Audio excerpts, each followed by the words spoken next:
You ask Tiger to solve. This deals with linear equations with one unknown. The final result is x equals 5/3. Let's solve it step by step.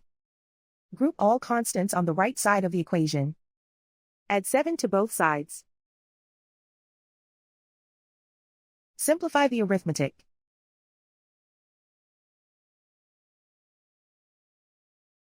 Isolate the x. Divide both sides by 9.